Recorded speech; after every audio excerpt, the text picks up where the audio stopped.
Hello বন্ধুরা, কেমন আছেন সবাই? আশা করছি সবাই ভালো।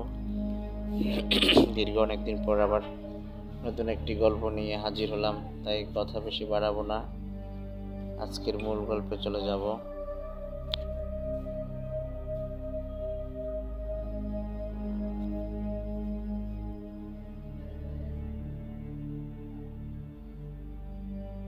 আজকের গল্পের নাম হলো ভয়ানক ছায়া।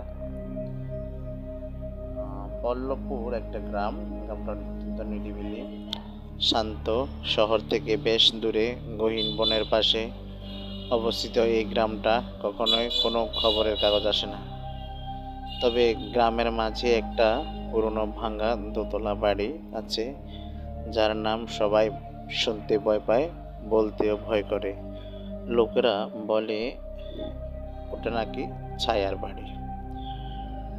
পুরনো বাড়িটার জানালাগুলো সব ভাঙা, দেয়ালে শ্যাওলা, আর রাতের বেলা কোনো অজানা ছায়া আর ভেতরে ঘোরাফেরা করে। কেউ কখনো ভেতরে ঢোকার সাহস পায় না। গল্প আছে, বহু বছর আগে ওই বাড়িতে এক ধনী জমিদার থাকতেন। তার একটি মাত্র মেয়ে, সে নাকি এক রাতে আত্মহত্যা করে। তারপর থেকে সে বাড়িতে শুরু হয় যত সব অদ্ভুত ঘটনা। কখনো কখনো কান্নার আওয়াজ, কখনো ফিসফিসানি, আর কখনো গলা চিরে আসা চিৎকার।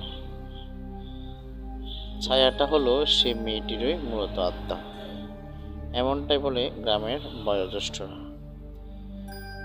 তানিমের ছিল শহরের ছেলে, বিশ্ববিদ্যালয়ে পড়াশোনা শেষ করে ফটোগ্রাফির কাজ করত। হঠাৎ সে ভাবল গ্রামীণ এলাকায় গিয়ে ভৌতিক স্থানগুলো নিয়ে একটি ডকুমেন্টারি বানাবে। তানিম তখন পল্লবপুরে এলো, তখন গ্রামে কেবল সন্তান হচ্ছে মাত্র। সে গেস্ট হাউসে উঠল এবং সাথে ক্যামেরা, ড্রোন, নোটবুক, আরও তার প্রয়োজনীয় জিনিসপত্র। গ্রামের এক বুড়ো হাসেম চাচা তাকে সতর্ক করলেন, ছেলে, ও বাড়ির দিকে যাস না, অনেক তরতাজা ছেলেকে খেয়ে ফেলেছে ও ছায়া। তানিম হেসে বলল, ভূত বলে কিছু নেই চাচা, আমি নিজেই তা প্রমাণ করব। তানিম তার কাজকর্ম সেরে, খাওয়া দাওয়া সেরে যখন প্রস্তুত হলো, তখন রাত প্রায় 12টা। গ্রামের গভীর নীরবতা। একটা কুকুরও ডাকছে না, গাছের পাতাও নড়ছে না। তানিম একা হেডল্যাম্প জ্বালিয়ে ক্যামেরা হাতে নিয়ে ছায়ার বাড়ির সামনে দাঁড়ালো। পুরো জায়গাটা যেন একটা অদৃশ্য ঠান্ডায় জমে আছে। সে ক্যামেরা চালু করলো, রেকর্ডিংও শুরু করলো। ধীরে ধীরে বাড়ির ভিতরে ঢুকলো। হঠাৎ দরজা আপনা থেকে বন্ধ হয়ে গেল। তানিম চমকে উঠল, কিন্তু ভাবলো হয়তো বাড়ির বাতাসে লাগলো। কিন্তু তারপর শুরু হলো এক অদ্ভুত আওয়াজ।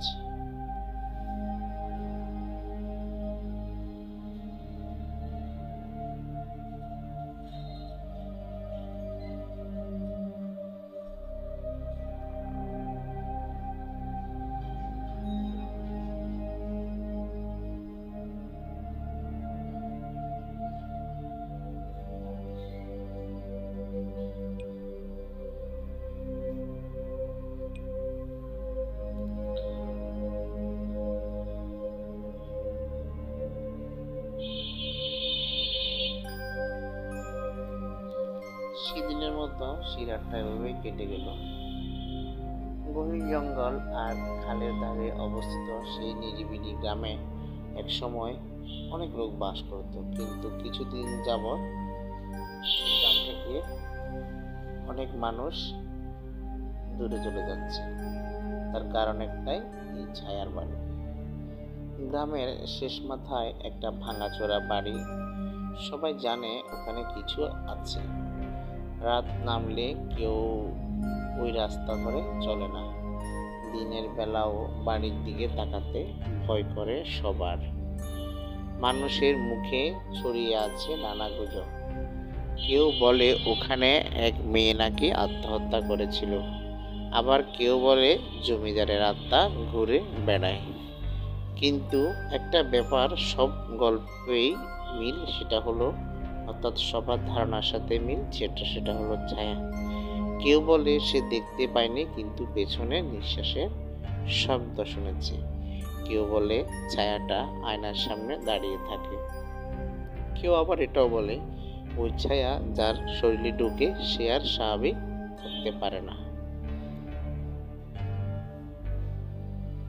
আবারও আসি তামিমের কথায়। ছোটবেলা থেকে তামিমের ভূত নিয়ে অনেক আগ্রহ।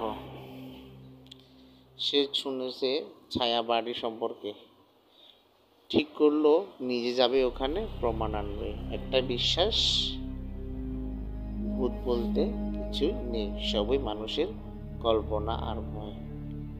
তার ক্যামেরা, মাইক্রোফোন, হেডল্যাম্প, ড্রোন সব প্রস্তুত। গ্রামে উঠে একটা গেস্ট হাউসে থাকলো সে। সেখানে দেখা গেল হাশেম চাচার সাথে। চাচা বলল, বাবা ওই বাড়ির নাম মুখেও আনিও না, রাত 12টার পর যদি ওখানে কেউ যায় আর ফেরে না। তানিম হাসলো, বলল, আমি প্রমাণ করব ভূত বলতে কিছু নেই।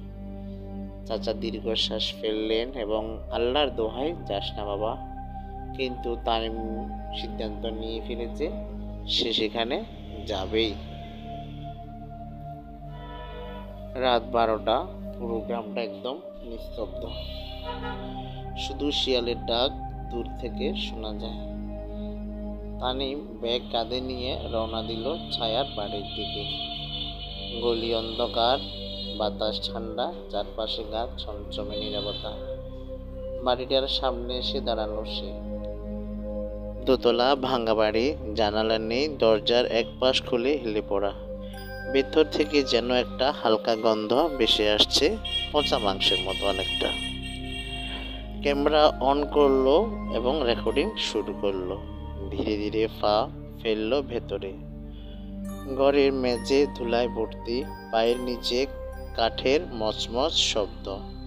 দেওয়ালে পুরনো ছবি, একটা মেয়ের মুখ, চোখ নেই। হঠাৎ করে দরজা নিজে থেকে বন্ধ হয়ে গেল।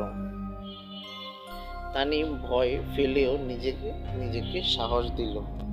শুধু বাতাস, ভয় পাওয়ার কিছু নেই, সে নিজে বলল। হঠাৎ ক্যামেরায় ঝিঝি শব্দ, লেন্স ঝাপসা হয়ে যাচ্ছে, চারপাশে যেন কেউ ফিস ফিস করছে। সে বলে উঠল, কেউ থাকলে বেরিয়ে আসো। কিন্তু কেউ উত্তর কোনো দিল না।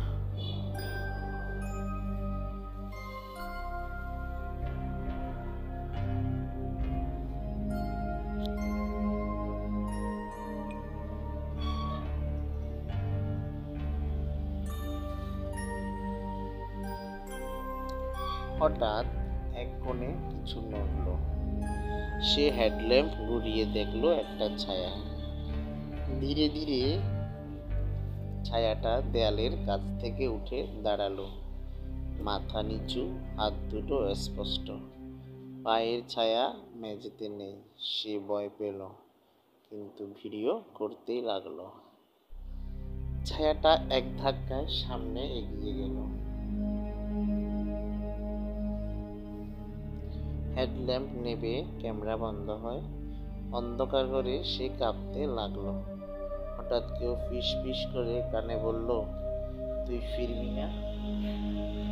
সে দৌড় দিল, চিৎকার দিল এবং দৌড়ে পড়ে গেল। ঠান্ডা একটা হাত গলায় স্পর্শ করলো। সে আর কিছু মনে করতে পারল না, জ্ঞান হারালো। ভোরবেলা গ্রামের লোকেরা দেখতে পেল বাড়ির সামনে তামিম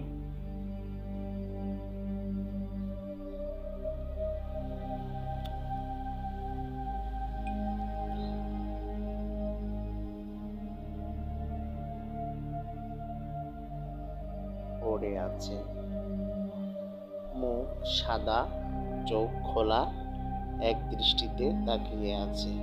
কেউ ছুতে সাহস পেল না।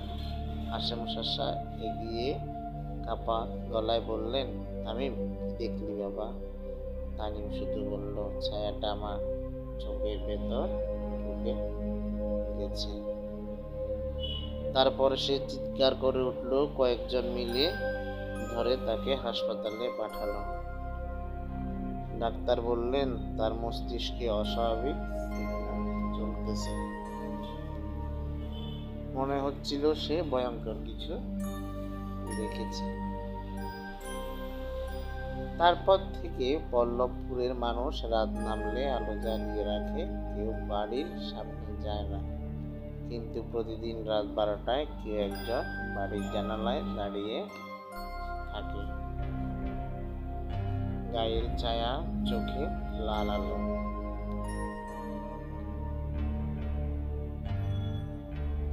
লোকেরা বলে, ছায়াটা এখন আর একা নেই।